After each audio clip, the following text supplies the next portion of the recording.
কথায় আছে চাল যত ডাল তত। ভারী বর্ষণ অথবা বৃষ্টি ভেজা মেঘলা দিনে এক প্লেট ভুনা খিচুড়ি চাই চাই। কিন্তু আজ তো একদম ডাল ছাড়া চিকেন ভুনা খিচুড়ি তৈরি করে দেখাচ্ছি। প্রাচীনকাল থেকে চলে আসছে চাল ডালের মিশ্রিত রূপ খিচুড়ি।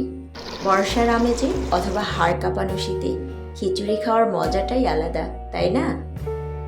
বেসিক্যালি আজকের খিচুড়ির রেসিপিটি ব্যাচেলরদের জন্য সবচেয়ে বেশি উপকারী হবে, কারণ এটা রান্না করা একদমই ইজি এবং সময়ও কম লাগে।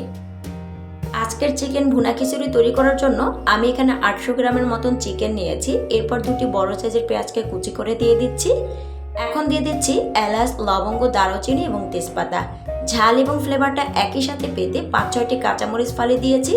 এখন 1 টেবিল চামচ করে দিয়ে দিচ্ছি ধনিয়ার গুঁড়া, জিরার গুঁড়া এবং হলুদের গুঁড়া। 1/2 টেবিল চামচ দিয়ে দিচ্ছি লাল মরিচের গুঁড়া এবং স্বাদ মতো লবণ দিয়ে দিচ্ছি। লবণটা ফার্স্টে একটু কম দিবেন, পরে আবার চেখে দিতে পারবেন। এখন 1 টেবিল চামচ করে দিয়ে দিচ্ছি রসুন বাটা এবং আদা বাটা।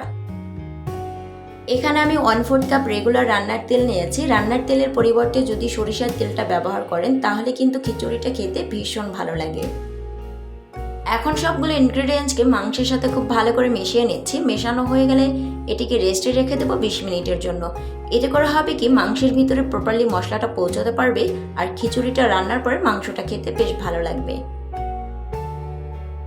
এখন রাইস কুকারের সুইচটা অন করে দিয়ে এটিকে রান্না করে নিচ্ছি 3 মিনিটের জন্য। 3 মিনিটের মধ্যে মাংসে খুব সুন্দর করে বলক চলে এসেছে এবং দারুণ একটা ফ্লেভার বের হয়েছে। চিকেনটা কুক করার সময় কিন্তু আলাদা করে কোনো ধরনের পানি ব্যবহার করার দরকার নেই। চিকেন থেকেই এক্সট্রা অনেক পানি বের হবে, আর যেটা দিয়ে চিকেনটা প্রপারলি সিদ্ধ হয়ে যাবে। এইরকমভাবে কয়েকবার ঢাকনা উল্টে পাল্টে দিয়ে চিকেনটাকে প্রপারলি সিদ্ধ করে নিচ্ছি।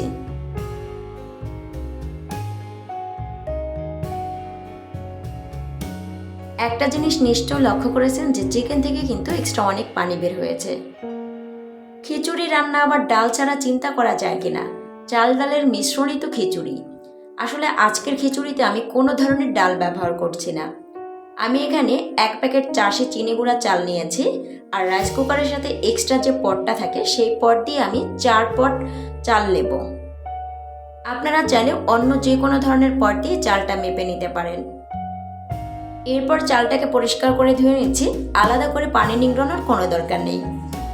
চিকেনটা কিন্তু প্রায় 90% সিদ্ধ হয়ে এসেছে, আর বাকি যে 10% এটা রাইসের সাথে কুক হয়ে যাবে। চালটা দেওয়ার পরে প্রায় 2 থেকে 2.5 মিনিটের মতন খুব ভালো করে মাংসের সাথে কষিয়ে নিয়েছি। এতে করে খিচুড়ির টেস্ট এবং ফ্লেভারটা দারুণ আসে। আমি যে কাপটি দিয়ে 4 কাপ চাল নিয়েছিলাম সেই কাপ দিয়ে 7 কাপ গরম পানি দিয়েছি।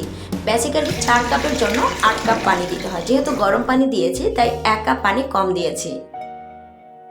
এখন অপেক্ষা করছি একটা বলক আসা পর্যন্ত। বলক আসার পরে এটিকে ঢাকনা দিয়ে কুক করে নিচ্ছি 3 থেকে 4 মিনিটের জন্য।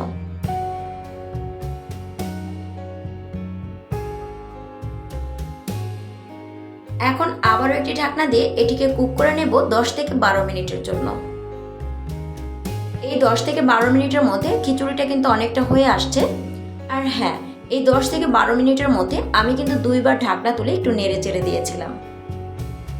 এখন যেটা করছি, রাইস কুকারের সুইচটা অফ করে দিয়েছি, আর রাইস কুকারের ঢাকনার সাথে এক্সট্রা যে একটা ছিদ্র থাকে এটিকেও একটি পেপারের সাহায্যে বন্ধ করে দিয়ে খিচুড়িটাকে দমে রেখে দিচ্ছি 10 মিনিটের জন্য।